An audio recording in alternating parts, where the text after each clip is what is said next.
Welcome back, listeners, to another episode of Susan LoPresti Wellness, Mind, Body, and Soul. This is the podcast where we explore the highs, the lows, and everything in between when it comes to a woman's life, her health, and just all aspects of navigating the midlife landscape. I'm your host, Susan LoPresti, and today I have a guest with me. Her name is Toni Shelaske. And Toni is a female founder and former owner of Healthy Pet Products. Healthy Pet Products was Pittsburgh's premier natural pet supplier. After successfully growing and selling the business, after 16 years, she's now focused on sharing her expertise in entrepreneurship, pet wellness, business growth, and continuing her podcast called Toni Unleashed. On her show, she speaks about holistic pet wellness, helping pet owners choose the healthiest food treats and products. Toni's journey is full of valuable takeaways for pet lovers. So, this is a little bit off topic for my podcast. However, I know that so many women, especially in midlife, if they retire early, they're getting dogs for companionship and they have more time to be able to take care of them. So I really thought that this episode would be something that you would be interested in hearing more about. So without further ado, Toni, welcome to my podcast. I'm so excited to have you here today. And I'm excited for our discussion because I am a huge animal lover. And so this is right up my alley, even though it's not typical of my podcast because my hmm podcast is for midlife women. hmm However, I know women love dogs. So I want to start with your pet store that you initially opened. What hmm what was that all about? Well, thank you for having me, Susan. You're welcome. And I'm 57, so I can definitely speak to your audience. So Okay. I'm 57 and I started Healthy Pet Products when I was 40. And I started feeding raw food to my dogs when even earlier than that. I've been feeding raw food for about 25 years. So, Healthy Pet Products I grew to 3 locations in Pittsburgh, and then I have 1 location in Florida. And the easiest way to describe it is it's like the Whole Foods in the pet world. So, all of my foods that I carried, I wouldn't carry anything that I wouldn't feed to my own. So, everything was wheat, and there was no wheat in any of the food, no corn, no soy, no chemical preservatives, no food coloring. And I sold a lot of raw food, freeze dried food, air dried food, the gently cooked and all that kind of stuff. So, more of what would be considered a primal diet, like what dogs and cats would naturally eat in the wild. What is raw food? What is that? Yeah, yeah. So when I say raw food, especially when it was 25 years ago, people usually look at me like I have 3 heads. And it's literally feeding our dogs and cats what they would naturally eat in the wild. So kibble is man-made and highly processed. It goes through a very high heat process and then a pressure to puff it up. And you also have to have starches to make a kibble. So that starch turns into sugar in the body, right? Just like with us. So, and dogs and cats would never really eat anything like that. So, feeding raw food is feeding raw meat, and you do have to have a small amount of bones and some organs in there as well. But it's all ground as formulas, balanced, and no, most of them don't have synthetic supplements. So, it's really a moisture rich, natural diet for them. And where would you buy? Well, your store. All the pet food stores across the country carry that. Even pets, you can even buy raw food at the big box stores, which I am a huge supporter of shopping local and trying to find your independent pet food store because they're in it because they're passionate about it. Just like you started your podcast because you're passionate about, empowering women going through the midlife challenges, right? Yes. So, and I'm passionate about feeding healthy, staying healthy, exercise for me personally and for pets. So it's available just about anywhere. I never knew that. Yeah. So even PetSmart and Petco, you'll find a freezer. You're only going to find one freezer and you're not going to have help. The sales associates typically in big box stores are for the most part not very helpful. But if Yeah. you find a locally independent pet food store, they're going to probably already be raw feeders and educate you on what you can do and how many options there are. The options are through the roof as far as how you can reduce that kibble load, reduce just like with us, highly processed food Yes. is not the best. Do we all eat a bag of potato chips or stop at McDonald's every once in a while for French fries? We all do, some Right. less than others. Right. You know Right. what I mean? But Yeah. and the interesting thing, Susan, is when you see, we've all known people that went through like a detox, like they did eat a highly processed diet and it was starting to affect their health and they start cleaning it up or they do a cleanse or and you see the difference in them, Yes. like they look brighter, their eyes are clearer, Healthy. their fog goes away in their brain, like it's visible, right? You see Yeah. the same thing in pets. It's Wow, I real. have to tell my daughter about this because she got a dog, a rescue dog, probably 7 months or so. And what she does is she cooks turkey or chicken and mixes it with her food. That's fine. That's fine. What I tell people is the more real food that we can feed them, the healthier they're going to be. So you want to reduce that kibble as much as you possibly can. Yeah. And question what's in that kibble. Don't just go by marketing. We are so driven by marketing that Yes. we're not even aware of it, honestly, No. right? So I can tell by your face I'm completely blowing your mind away. You are, because I had two dogs before I got divorced, and they were my babies. Yeah. I mean, I had my daughter, and she was my baby too, but equally, and I know it sounds crazy to some people who are not animal lovers, but I adore pets, and so now I live in an apartment building and we're not allowed to have pets here. Oh, I'm So I sorry. sneak my daughter's dog in from, like, Uh-huh. I'm going to after this is over, bring her here because it's a hot day and she's home by herself. My daughter's working. Yeah. But yeah, I never knew that before. So Yeah. this is something, Yeah. like when you And said raw food, I was like, raw food? yeah. And I'll be honest with you, the conventional veterinary industry, they are not big proponents of raw food. So if anyone listening is going to run to their vet and ask about raw food, they're going to get shut down typically. And and I don't like to speak negatively of anyone, but it's almost like us being more holistic. You don't Yes, really get the support from a medical doctor.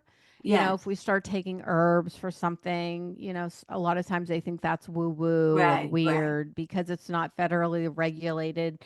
It's the exact same thing with raw food. And what's sad is we are seeing an increase in cancer and many autoimmune diseases that is it's unbelievable. The cancer rate in dogs is over 50%. And then Oh, there's certain breeds like boxers and golden retrievers that it's literally 65%. And they do, our pets, dogs and cats and small animals or whatever, they do so much for us. They give us so much that we have to be their advocates. And that's really what my message is. And the funny thing is, had coffee with a friend of mine, and he was telling me about his wife. She has Hashimoto's, I do too. Do you? And she's been struggling with it, and he's like, I can't find a holistic doctor, and blah blah blah blah. So he's going into all this. So I'm asking him like, does she take iodine? Does she do this? Does she do that? And then he's like, and she's been struggling emotionally, but they recently got a dog, and he said her thyroid and all of her numbers have improved since they got the dog. Wow. So I think just the change in the mindset that maybe it did for her, maybe her dopamine is, Yes. pumping out some good stuff that's helping her regulate a little better. But they just do so much for us. We really have to start being their advocates because of how much disease we're seeing in them, Yes. and shorter lifespans. Yes. I could relate to that because recently I was on Zoom. I was having a meeting with someone and I just didn't feel their energy was right. Uh-huh. And by the time I was off the meeting, I felt very, very anxious. Oh, you picked that And up. I went to my daughter's house because she only lives a few blocks away. And I got her dog and we went walking. And as Mhm. I was walking and I was with her, Mhm. my energy went back to normal. Mhm. And I was like, I could never speak to that woman ever Yeah. again. Yeah. Yeah. But the dog is what really saved me. So I could Absolutely. totally relate to that. Absolutely. And they pick up, so your anxiety transferred into the dog. Yes. And that dog, because it's planted on the ground, that dog's feet are on the ground, grounded himself or herself or whomever, Oh, and at least, you know what I mean? But it goes in yes. reverse, like very anxious pet parents, their dogs and their cats are taking all of that on too. And we're seeing an elevated an elevated amount of pets that are very anxious, like to the point that they need to be put on Prozac. Like it's Wow. crazy. It's crazy. So we really need to learn how to bring our own selves down, bring our anxiety down, get quiet within ourselves, and so that we can help our pets too. Yeah. I want to ask you because we were talking about veterinarians. So there's functional medicine doctors. That's who I see for my health. Yep. In the veterinarian world, is there doctors So similar? there are holistic veterinarians. Yes. They are few and far between, unfortunately. And then there are some vets that are kind of middle of the road. So they're conventionally trained, but they also kind of believe in a better diet and aren't against raw food. It's just that the big guys like Purina and Hill Science Diet and all of those big pet food manufacturers are really against the raw food. They're really against the grain-free kibble, the more nutritious kibbles that are available. Mhm. So it's just a whole bunch of propaganda going on. It's crazy. But So, with raw food, do you have to worry about different toxins or salmonella or like, so salmonella and listeria is naturally in raw meat. It right, really is. And we don't get it because we cook our food, right? right. So there is a process called high pressure pasteurization. So a lot of the raw food companies use a high pressure pasteurization to kill the listeria and salmonella. There's also another one called biophage where they put a bacteria into the food and then that bacteria controls the bad bacteria. And then there's also one company that uses fermentation to control the bad bacteria. But also what's interesting to know is like I am more like I don't want my proteins denatured. I don't like pasteurization. I'm not fearful of bacteria. So I usually choose to feed raw foods that have not been pasteurized. So, but dogs' digestive tracts are so much shorter than humans. They Yeah. get food in and out very quickly. And also, their digestive acids are way, way, way stronger than ours are. And they can handle any foodborne bacteria and not get sick. I literally have seen my dogs bury bones and 2 weeks later dig them up and eat them and not be sick. Wow. So, and that's what I've been doing for over 16 years with my stores, is educating pet parents about the benefits of feeding more of a natural diet. And then about 2 years ago, I started the podcast, Toni Unleashed, because I wanted to reach more people. I can only Yes. talk to my sales associates, my stores. We only have so much of a reach. And I really want to take it as far as I possibly can, because everybody needs to know that there's options. Right. Now, do you still own the stores or oh, you do? Well, I just sold my 3 Pittsburgh stores. Okay. Sorry about that. And I owned them for 16 years. So I was just at the end of, I was just ready. It was time. Well, retail is a tough business. Correct. And A prior lot. to prior to owning my stores, I had my own pet sitting business. But then, so I've been self-employed since I was 30. So, but then prior to that, all of my experience is retail management. Okay. So I can say most of my life I've been in retail. Right. Yeah. So I was just done. So, originally I thought, well, maybe the podcast can just be my own thing and I can still own the stores and my executive management team can just kind of run things, but it just didn't end up working that way. So I sold them, and fortunately I was able to sell them to another locally owned pet food store company. Oh, Yeah, nice. and they're like 15 years younger than me. Oh, nice. So I Perfect. didn't sell to, a big box store. I kept it local, which was very important to me. Yes. And yeah, so And what are yeah. you doing now, Toni? So I'm doing the podcast. So I release an episode once a week, all about natural ways and pet wellness and natural flea and tick prevention, less Oh, vaccinating. can we talk about natural flea and tick prevention for a moment? Sure. So, what do you recommend for that?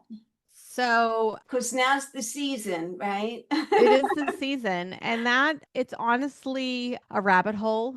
I have a whole episode just on flea and tick, and I could do another whole episode just on flea and tick. But what I like to warn people of is, if you're doing a topical flea and tick treatment, like a frontline or something like that, the skin is the largest organ, just like us. So Yes. you're putting insecticides and herbicides directly on your pet's skin, and that is spreading throughout the body. And that's a neurotoxin, right? And then if you have kids, your kids are petting your pets. And Mm, yes, our skin does absorb. So your kids are absorbing some of all of those chemicals. If you're doing an oral flea and tick, you're feeding herbicides. So we have an increased rate of seizures in dogs and cats. And I don't know. I'm not a rocket scientist. I'm not a vet, Susan, but if these things are neurotoxins attacking the central nervous system of fleas and ticks, and it will kill them if they bite your dog or cat, how can that not affect the pet's central nervous system, yes. the dog and the cat, right? I mean, to me, it's like common sense almost. So, but I do have to be honest with everyone as well. And fleas and ticks are a battle, but especially ticks. So there's multiple herbal sprays. You can make your own herbal spray as repellents. Diatomaceous earth, dusted on the coat, actually can kill fleas and ticks if they jump on. There is a oral way. Remember, we used to feed brewer's yeast, and all of a Yes. sudden that went away. Yeah, it's back. So you can feed garlic. Garlic is not toxic, even though it's on the toxic list. The Um, dog, you could feed the dog yeah, garlic, yes, and yes. that would kill fleas and That's an It's ticks. a repellent. A repellent. It's a natural repellent. So the garlic emits Oh, in their yes. skin. We don't Yeah. smell it, but it emits in their skin. So there's oral powders that you can feed to help repel. There's ultrasonic tags that emit an ultrasonic wave that helps to repel. Honestly, it's a rabbit hole of a conversation, Yeah. and it's a personal struggle for people to go natural and not use the chemicals because people are terrified of Lyme disease. Yeah. But most of my dogs have had Lyme disease and you would never even know it. I have Lyme disease and you would never even know it. It's in such epidemic rates that I really believe every mammal on the planet eventually is going to have Lyme disease. Yeah.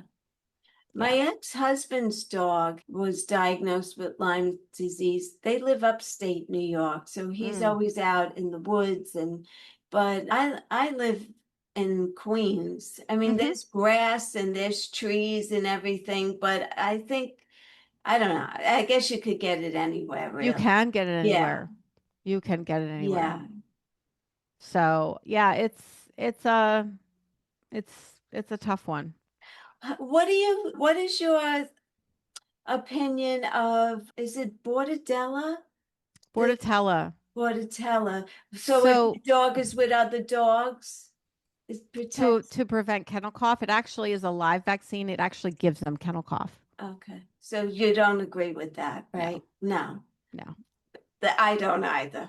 Yeah. Yeah. And what's sad is a lot of like if people are using doggy daycares or that sort of thing, Yeah. they're requiring it like every 6 months, which is just insane. Wow. Yeah. Yeah. Yeah. We're doing a disservice to our pets. We really are. Yeah. How many dogs do you have? So I have two dogs right now. Yeah. I have a 13-and-a-half-year-old cattle dog. I'm his third home.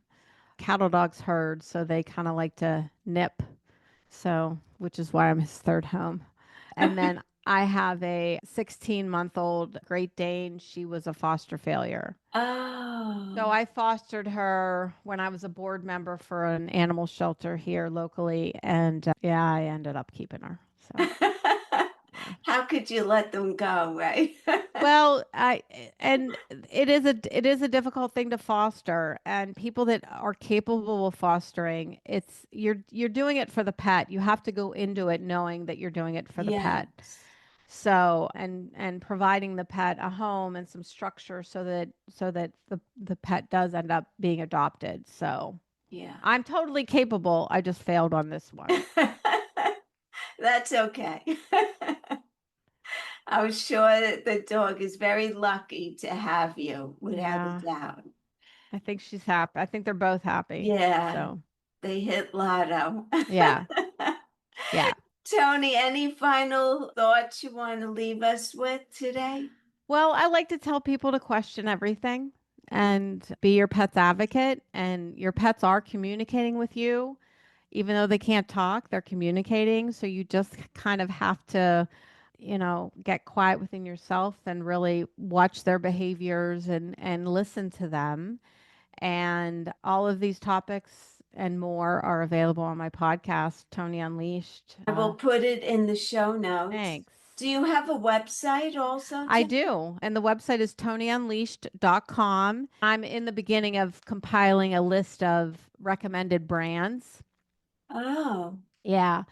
Yeah. But I just recorded my 100th episode last night. So wow. I have quite a few. Like if people are interested in certain topics, like you can scroll back and pull out flea and tick, you can go to cat, you can go to all kinds of topics. Like it's endless. Okay. And you're also on social media?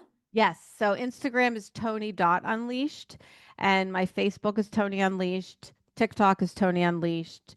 I do an episode weekly. Yeah. So I'm always happy to help anyone. My email is tonyunleashed.com. I want all pets to be healthy. I want to see less cancer. I want to see less atopic dermatitis and diabetes and autoimmune diseases. And we're seeing it all. Dogs And get diabetes as oh well. yeah. The obesity rate in dogs is 50, at least 55% obese. Wow. Obese. Yeah. Oh, And we have people, to do better. we have to do better. We have to Yes. do better. They've always been named man's best friend, Yes. and we have to do better. Toni, thank you so much for coming on.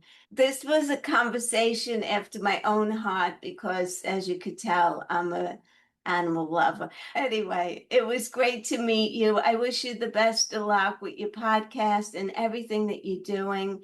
And I'd love for you to come on again sometime. I would love to. Thank you, Susan. Thank you, Toni. Very nice to meet you.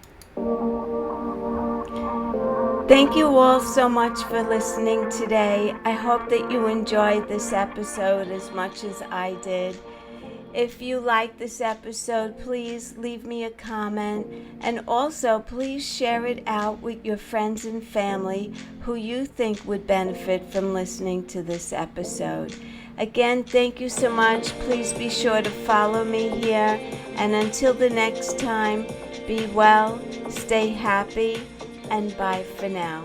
Take good care, everyone.